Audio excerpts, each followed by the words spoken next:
अस्सलामुअलैकुम जनाब, कैसे मिजाज हैं आप लोगों की। उम्मीद करता हूँ आप लोग खैरियत से होंगे। मेरा नाम है ज़ीशान और आप देख रहे हैं टेक्निकल ज़ीशान यूट्यूब चैनल।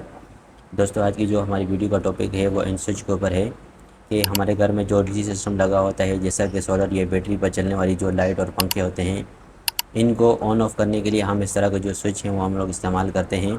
तो जो हम डीसी ब्रेकर यूज़ करते हैं वो हम लोग इसके ऊपर वो भी लगा सकते हैं, लेकिन आपने देखा होगा कि ज़्यादातर हम डीसी ब्रेकर जो यूज़ करते हैं वो हम हमेशा जो है मेन डीपी में यूज़ करते हैं, जहाँ पे हम जो है सोलर से लाइट जो है हमारी बैटरी की तरफ आ रही होती है या बैटरी से लोड जो है आगे घर की तरफ जा रहा होता है, तो वहाँ पे हम डीसी ब्रेकर यूज़ करते हैं।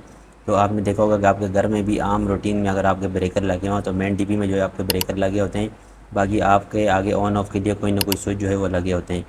तो इसी तरह जो है इसी के ऊपर भी जो है ना हम लोग ये स्विच जो है इनको इस्तेमाल में लेते हैं। तो ये जो ऑन ऑफ़ के लिए जो लाइट या हमारे पास जो पंखा होते हैं इनको जो इस्तेमाल करने के लिए जो स्विच होते हैं, तो इनको हम बेड स्विच भी कहते हैं। या जैसे कि आपने ये देखा होगा कि आपके पास ये जो चाइना शीट होती हैं, तो चाइना शीट के ऊपर भी कुछ तरह के जो स्विच होते हैं, यहाँ पे हम लोगों ने इसके ज़रिए से उसको ऑन ऑफ़ करवाया होता है। तो आप इसको भी इस्तेमाल कर लेते हैं। लेकिन होता क्या है कि हमारे पास जिस तरह एसी वाले स्विच होते हैं उनके मुकाबले में जो डीसी वाले हैं वो बहुत जल्दी ख़राब हो जाते हैं। जब आप लगाते हैं, लगाने के बाद 1 से 2 माह में या 3 माह में जो है ये ख़राब हो जाते हैं। तो इनके ख़राब होने की जो वजह है वो क्या है कि इसमें ना हीटअप बहुत ज़्यादा होते हैं ये जल्दी, क्योंकि इसके अंदर से बहुत ज़्यादा हाई एम्पेयर जो है वो गुज़र रहे होते हैं। जितना ये स्विच इसकी इतनी कैपेसिटी होती है तो उससे ज़्यादा जो है उसके अंदर से वो जो एम्पेयर होते हैं वो फ्लो हो रहे होते हैं, तो जिसकी वजह से जो है ना ये हीटअप होना शुरू हो जाता है और इसके अंदर कार्बन वगैरह आ जाते हैं। तो हम क्या करते हैं कि इसकी जगह पे हम दूसरा जो है एक नया स्विच ला के लगा लेते हैं, तो हमारा जो मसला है वो हल हो जाता है। लेकिन आज की जो मैं वीडियो जो बना रहा हूँ ये इन स्विच के ऊपर बना रहा हूँ कि अगर आपके पास ये जो स्विच हैं ये बहुत सारे अगर ख़राब हो चुके हैं, जैसे कि आप देख रहे हैं कि मेरे पास जो स्विच पड़े हुए हैं बहुत सारे, तो ये सारे ख़राब कंडीशन में पड़े हुए हैं। अगर इनको मैं सीरीज़ पे चेक कर रहा हूँ तो ये जो है ना सही तरीके से ये मुझे बता रहे हैं सीरीज़ पे ये जो है ना ऑन ऑफ सही करवा रहे हैं।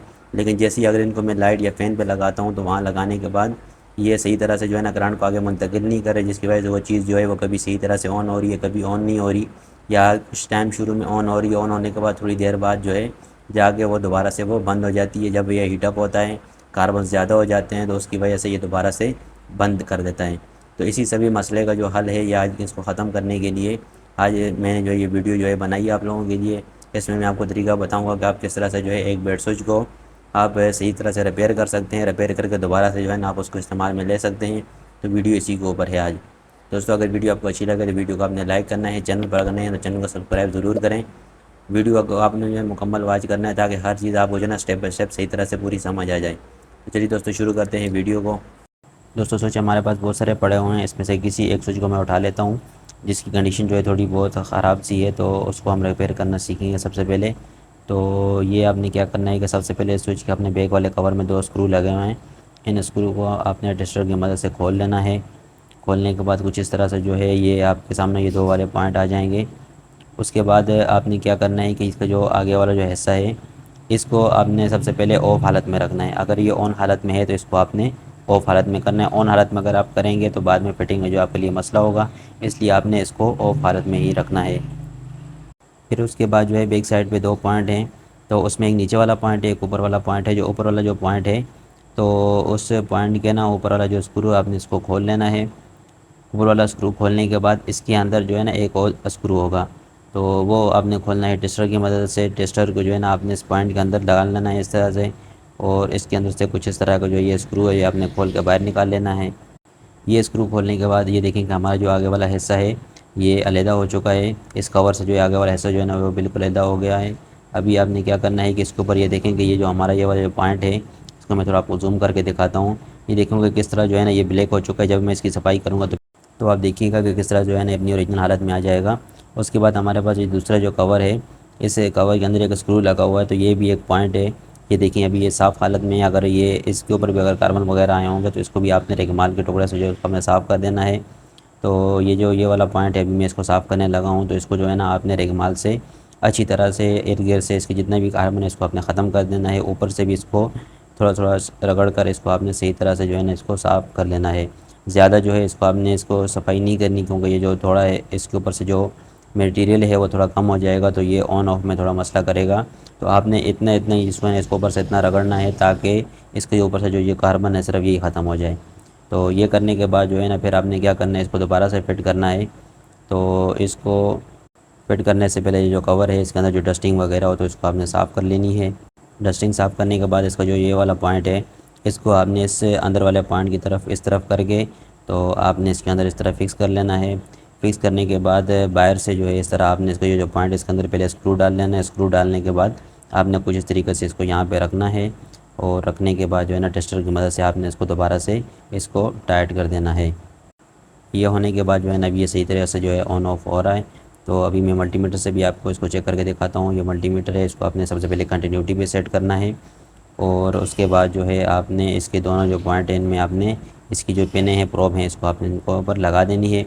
फिर जैसे ही देखें मैं स्विच को ऑन कर रहा हूँ तो देखें कि हमारा जो मल्टीमीटर ये बीप की आवाज़ दे रहा है। इसको मैं सीरीज़ बल्ब पे भी चेक कर सकता था, लेकिन वहाँ पे अगर आप इस तरह का ख़राब स्विच जो है वो भी आप चेक करेंगे उसके ऊपर तो उसमें भी जो है ना वो कंटिन्यूटी जो है ना वो हमारा जो सीरीज़ बल्ब है वो ऑन हो रहा होता है, लेकिन हमारा जो मीटर है वो कंटिन्यूटी शो नहीं कर रहा।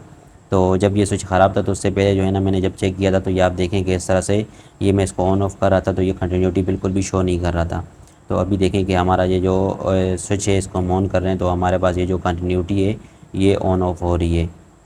तो इस तरह से जो है आप इस स्विच को रिपेयर करके तो इसको आप अपने इस्तेमाल में जो है ले सकते हैं दोबारा से। उसके बाद ये दूसरा जो स्विच है इसको भी मैं जल्दी जल्दी से जो है ना आपके सामने इसको खोल लेता हूँ। खोलने के बाद इसके मैं वो इसी तरीके से जो है इसको मुकम्मल आपको सफाई करके दोबारा से जो है ना चेक करके आपको दिखाता हूँ। तो सबसे पहले जो है ना आपने इसको खोल लेना है। खोलने के बाद उसी तरह से जो है ना ऊपर वाला जो इसका पॉइंट है इसको आपने जो है ना इसके टेस्टर की मदद से आपने इसको खोलना है। ये खोलने के बाद ये जो है ना सैलिदा हो जाएगा। तो ये कहें कि इसका ये जो पॉइंट है ये भी उसी तरह से जो है ना बिल्कुल ब्लैक हुआ है कार्बन की वजह से। तो इसको आपने सफाई कर देनी है सही तरह से। उसके बाद देखें जिसको जो अंदर वाला पॉइंट है इसके ऊपर भी थोड़े बहुत कार्बन आए हुए हैं तो इसको भी हम कुछ इस तरीके से जो है हर एक माल की मदद से इसको हम इसकी भी सफाई कर देते हैं। ये करने के बाद दोबारा से आपने इसको फिट करना है। तो ये इसके अंदर फिक्स करके फिर उसके बाद ऊपर वाला पॉइंट लगाना है। इस स्क्रू को आपने दोबारा से टेस्टर की मदद से जो है ना इसको आपने टाइट कर देना है। दोस्तों कुछ इस तरीके से आप अपने ख़राब स्विच को दोबारा से रिपेयर कर सकते हैं। इस पर किसी किस्म का कोई ख़र्चा वगैरह नहीं आता। तो आप इसको खोलकर आप रेगमाल की मदद से इसके पॉइंट को साफ़ करके दोबारा से आप इसको इस्तेमाल में ले सकते हैं। दोस्तों अगर वीडियो अच्छी लगे तो वीडियो को आपने लाइक करना है, दोस्तों के साथ भी शेयर करना है। इंशाल्लाह ज़िंदगी रही तो फिर मुलाकात होगी एक नई वीडियो के साथ। तब तक के लिए अपना बहुत सारा ख्याल रखिएगा। अल्लाह हाफ़िज़।